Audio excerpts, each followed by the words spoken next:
y lo estudiaba. Y aunque hizo muchísimos a lo largo de décadas, me voy a referir a uno que me parece muy interesante en relación a una especie concreta de mariposas. Nico analizó los comportamientos de apareamiento que tenían estas mariposas y descubrió que los factores principales que influían en la selección de los machos por parte de las hembras con las que se iban a aparear eran el tamaño y el color del torso y los movimientos vibratorios de este torso. De forma que cuanto más grande, color más intenso y una velocidad mayor, más probabilidades tenían de ser elegidas para aparearse. Así que, ¿qué hizo Nico? Pues creó moldes de cartón muy similares a este tipo de mariposas, lo más parecido posible, para confundirlas. Les colocó un motorcito para que su torso vibrara a mayor frecuencia y les puso un torso más grande y con un color más intenso. Colocó estos moldes en palos y esperó a ver qué pasa. Os podéis imaginar qué ocurrió. Pues que todas las hembras quedaron relegadas a un segundo plano y los machos solo se intentaban aparear con los moldes de cartón. Ni siquiera se daban cuenta de que aquello con lo que se intentaban aparear no estaba vivo. De esta forma, la natalidad en el hábitat concreto en el que Nico hizo el experimento se redujo drásticamente. Y esto, estas mariposas, y como veremos ahora, muchas otras cosas más, es lo que se denominan estímulos supernormales, que son estímulos creados y modificados intencionalmente con el objetivo de generar una respuesta más intensa en el organismo que lo recibe, apelando a uno de sus instintos biológicos básicos. Y en nuestra sociedad están por todos lados. La comida basura es el superestímulo de nuestra necesidad de alimentación. Los azúcares refinados y las grasas saturadas que tienen este tipo de alimentos no los encontraríamos en ningún lugar de la naturaleza. Tenemos que fabricarlos. Y están hechos para que nos resulten más sabrosos y más adictivos. En muchas series, películas y mangas se recurre a la creación de personajes y criaturas que les ponen rasgos que nos recuerdan mucho a los bebés y a los niños, como pueden ser ojos grandes, una cabeza grande en comparación con el torso, un movimiento torpe, una voz aguda, de forma que apelan a nuestro instinto de crianza, de querer protegerlos, lo que hace que les veamos con ojos favorables y nos sintamos atraídos por ellos. Y el caso por excelencia es Baby Yoda, que seguramente si no hubiera aparecido en la serie de Mandalorian, seguro que no habría tenido tanto éxito. Por otro lado, los dirigentes políticos y religiosos muchas veces recurren a la creación en sus discursos de un enemigo un tanto subjetivo en forma de ideología contraria a la que le achacan un peligro muy intenso, ¿no? Nos convencen de que si esa ideología contraria llega y se instaura, nos vamos a ver perjudicados. Es un peligro para la sociedad. De esta forma, apelan a nuestro instinto de amenaza, de protección ante una amenaza. Y por último, las redes sociales apelan a nuestro instinto de socialización, de desear contactar con los demás a través de las redes que, como sabemos, no es la mejor vía para crear relaciones fructíferas ni la comunicación es precisamente la más efectiva. Pero, sin duda alguna, el más peligroso de todos es la pornografía.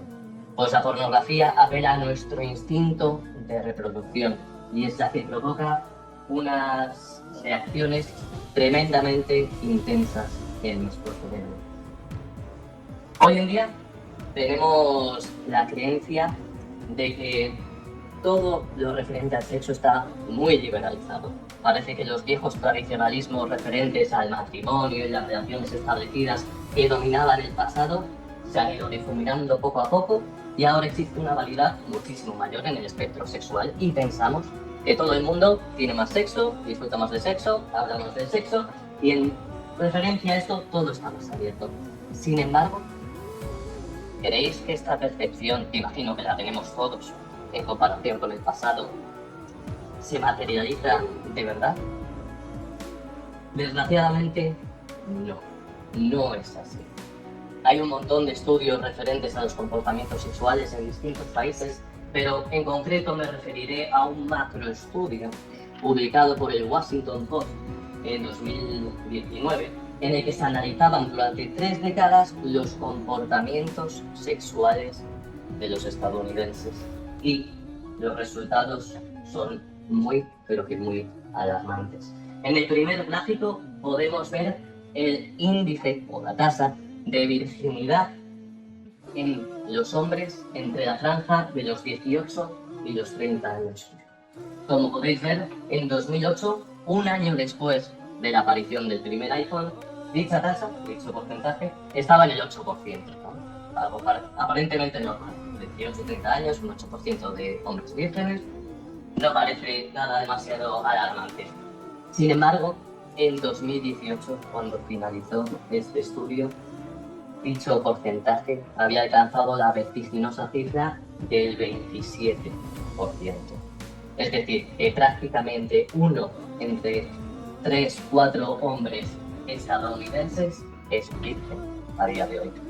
Por otro lado, entre aquellos que no son vírgenes, y aquí también incluyeron a las mujeres, se analizó el sexo que habían tenido los sujetos de estudio, los entrevistados, en la misma franja de edad, que habían tenido sexo el año anterior.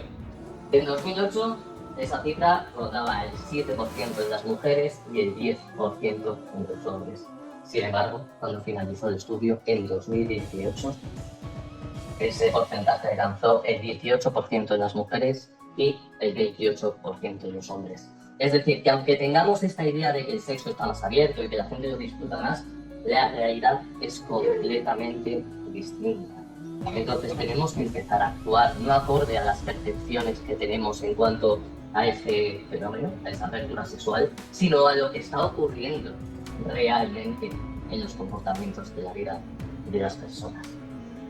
Para entender cómo nos afecta la pornografía, debemos entender el efecto Coolidge. Yo no sé si lo habréis dado en clase, pero si no, os lo voy a explicar aquí. Se refiere a un comportamiento un tanto compulsivo, impulsivo, que suelen tener los machos de prácticamente todas las especies de la Tierra. Y los hombres, el ser humano, tampoco nos vemos exentos de este condicionamiento. El efecto Coolidge el nombre viene por el presidente Calvin Coolidge, presidente estadounidense a comienzos del siglo XX, que un día estaba con su mujer visitando una granja estatal para hacer labores políticas y en un momento de la visita ambos se separaron. Grace, su mujer, la primera dama, se fue con un granjero y Calvin con otro para recorrer toda la granja. Y en un momento dado, la mujer, Grace, se paró con el granjero delante del corral, donde estaban las gallinas y los gallos. Y había un gallo en concreto que estaba copulando de forma muy intensa con una gallina, ¿vale? Entonces la dama, viendo el espectáculo, se quedó analizando al gallo, no sé, mirando, ¿no?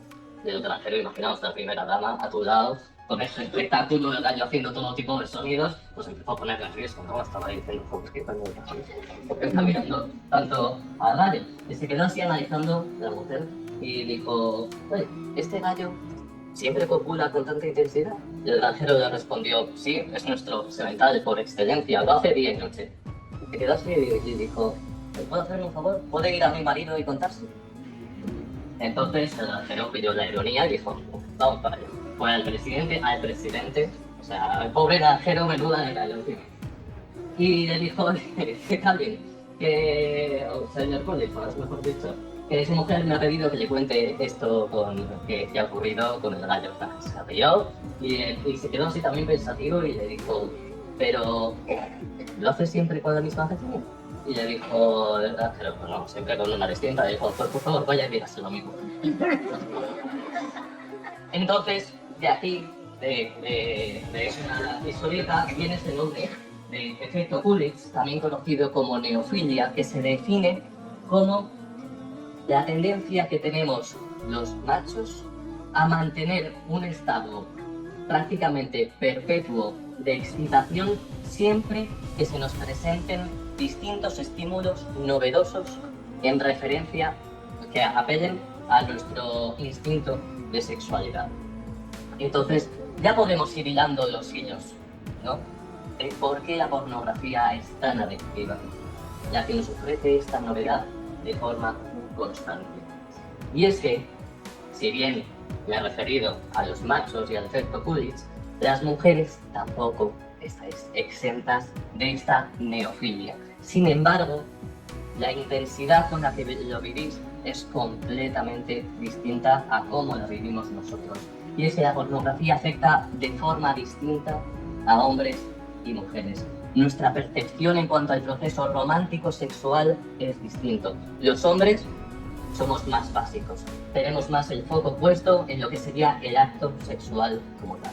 Las mujeres tenéis un espectro mucho más grande para poder valorar las distintas fases y las distintas etapas de todo ese proceso.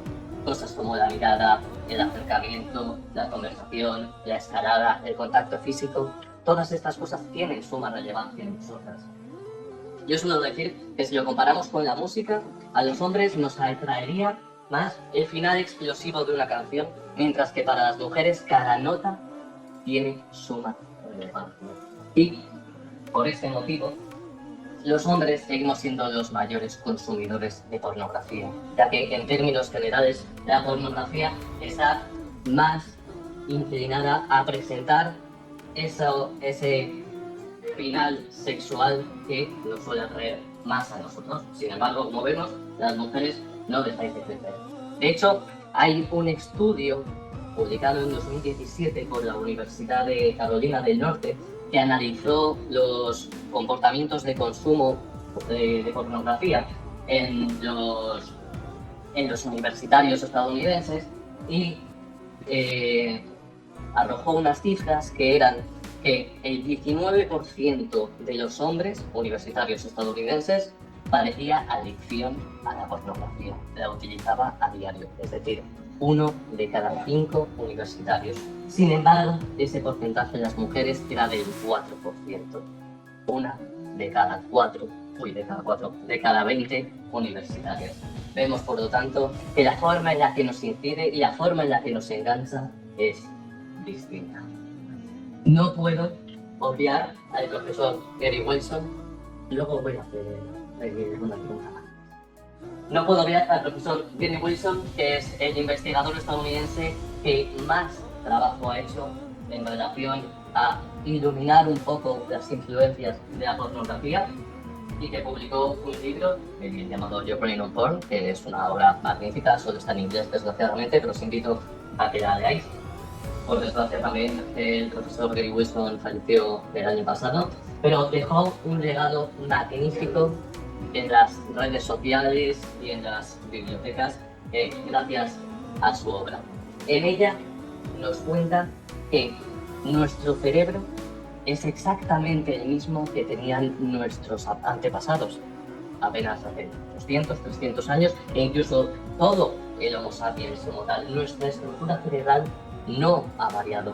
Sin embargo, ahora tenemos la oportunidad de ver más cuerpos desnudos en 10 minutos que todos nuestros antepasados en todas sus vidas juntas. Y no estamos preparados para dicha sobreestimulación. ¿Y qué le ocurre a nuestro cerebro cuando visualiza pornografía? ¿Cuáles son las reacciones que se desencadenan dentro de nuestro cerebro? Lo primero que tenemos que tener claro es que cuando nosotros visualizamos pornografía, nuestro cerebro no sabe qué son píxeles. No tiene ni idea de que aquello que está viendo es falso, no es real. Nuestro cerebro piensa que delante de nosotros tenemos oportunidades veraces para reproducirnos o crear una relación o lo que sea que más suscite a nuestro cerebro. Esa es la base de todo. Si nosotros supiéramos, si nuestro cerebro supiera que eso que vemos es falso, completamente falso, ni siquiera nos generaría atracción ni adicción. Entonces, ¿Qué es lo que sucede en nuestro cerebro? Cuando nosotros visualizamos contenido pornográfico, se liberan grandes cantidades de dopamina. De hecho, cantidades inmensas de dopamina. Como ya sabréis, la dopamina es el neurotransmisor que nos indica que estamos muy cerca de alcanzar una recompensa, de alcanzar el placer. No aporta placer al cerebro, sino que lo que hace es que nos indica el camino que debemos seguir para nosotros alcanzar dicha recompensa, que como tal lo asociamos con algo favorable. La dopamina la segregamos en todos momentos. Ahora mismo estaréis segregando dopamina al verme a mí y estaréis juzgando lo deseable que es esta presentación y todo lo que estáis viendo. Cuando paseamos por el parque, cuando comemos comida, todo el rato liberamos dopamina y nos sirve para juzgar la realidad y hacer esa jerarquía de preferencias sobre dónde depositar nuestra atención. La dopamina no es mala ni buena, no modifica nuestro cerebro. Pero, ¿qué ocurre cuando la liberamos de forma ingente y continuada? Pues que nuestro cerebro libera otras dos moléculas que sí son capaces de modificar nuestro cerebro. En primer lugar, segrega una que se conoce como delta FOSB. La delta FOSB lo que hace, a grandes rasgos, es crear recorridos neuronales que crean hábitos de consumo y nos indican el camino que debemos seguir para nosotros alcanzar esa recompensa. Es decir, si lo comparamos con una obra, la dopamina sería como el arquitecto que señala hacia dónde tenemos que ir, y la delta FOSB sería como el peón de obra que realiza los cambios reales dentro del cerebro, lo cual nos invita, a medida que consumimos, a aumentar nuestra deseabilidad por el contenido pornográfico. Nos hace que la deseemos más. Que cuando llegamos a casa surja la idea de voy a consumir. Por otro lado, debido a que esa dopamina se puede segregar durante horas y horas en los casos más preocupantes, nuestro cerebro tiene una molécula que se conoce como CRE, que no tiene nada que ver con los dulces, que lo que hace es ejercer de freno y limitador ante dicha segregación de dopamina. Parece lógico que si nuestros antepasados estaban disfrutando de un banquete o era época de aparamiento o cualquier cosa, hubiera un momento en el que el cerebro dijera, macho, ya está bien. Ya, vamos a cortar ya un poco el grifo, que es hora de ponerse a cazar, de ponerse a recolectar o hacer todas las demás labores. Entonces, la CRE lo que hace es, a grandes rasgos, expandir los límites que tenemos en nuestra cabeza para incorporar dicha dopamina, lo que genera tolerancia. Es decir, que necesitamos más niveles de dopamina para alcanzar los mismos niveles de satisfacción. De forma que aquello que vemos de repente empieza a excitarnos menos, empieza a generar menos dopamina. Como vemos, se crea un ciclo catastrófico en nuestra cabeza, porque la reconfiguramos por un lado para que desee consumir más pornografía y por otro lado para que disfrute menos con dicha pornografía, lo que hace que seamos más propensos a consumirla durante más tiempo y aumentando además la extravagancia de los fetiches dentro del contenido pornográfico. Como bien has puesto, Luis, hay cosas muy raras y se van a ir volviendo cada vez más raras debido a esa tolerancia generada. El mismo contenido ya no nos hace gracia. Necesitamos cosas nuevas, más intensas. Y de esta forma reprogramamos nuestro cerebro para que asocie que la mayor recompensa que podemos tener está en nuestro ordenador, en el escritorio o en las pantallas de nuestro teléfono móvil. Aquí podemos ver un escáner tomográfico de la actividad cerebral en distintos sujetos. Por un lado, sujeto completamente sano, se ve que la actividad cerebral imbuye todo el cerebro, y tenemos también la de un adicto a la heroína y la de un adicto a la pornografía. Y podemos ver cómo se ven menoscabadas la actividad cerebral y la capacidad cerebral por el consumo de la pornografía en relación a la heroína. De hecho, las drogas como la heroína y demás, o la cocaína, activan ese circuito de recompensa y por eso resultan también tan adictivas. No es la sustancia como tal, son las reacciones cerebrales que ejercen en nosotros.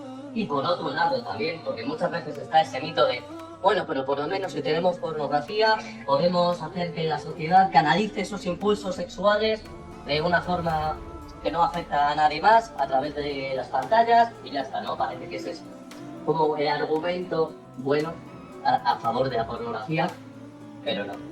Porque lo que hace cuando tú consumes pornografía es que seas más reactivo cuando se te presentan estímulos sexuales. Y aquí podemos ver que las áreas del cerebro que se activan cuando nosotros percibimos esos estímulos sexuales delante de nosotros se activan de distinta forma. En aquellos voluntarios que no consumen pornografía, apenas había una actividad. Es decir, no eran reactivos, podían mantener el autocontrol. Pero en aquellos consumidores impulsivos de pornografía, ese área del cerebro que se activa cuando se les presenta un estímulo sexual era muy intensa. De forma que los consumidores compulsivos de pornografía, los adictos, los consumidores recurrentes, son más propensos a perder el autocontrol cuando se les presenta un estímulo sexual. Pero, más allá de la actividad cerebral que ocurre en nuestro cerebro, ¿por qué resulta tan adictiva la pornografía? ¿Qué factores ha hecho que se extienda como la pólvora por la sociedad y que no nos hayamos dado cuenta hasta hace muy poco de cómo nos está condicionando? ¿Por qué resulta tan placentera? En primer lugar, la pornografía es perfectamente accesible para todos nosotros a través del móvil, gratuita. Vamos, o sea, es que es difícil no consumirla ni caer ante esos estímulos sexuales con lo sencillo que es. Solo me tengo que sentar, dar un par de clics y ya tengo pornografía. Y además un catálogo inmenso. Como vemos, además, el dispositivo por excelencia es el teléfono móvil, donde la consumimos, es además el que llevamos a todos lados.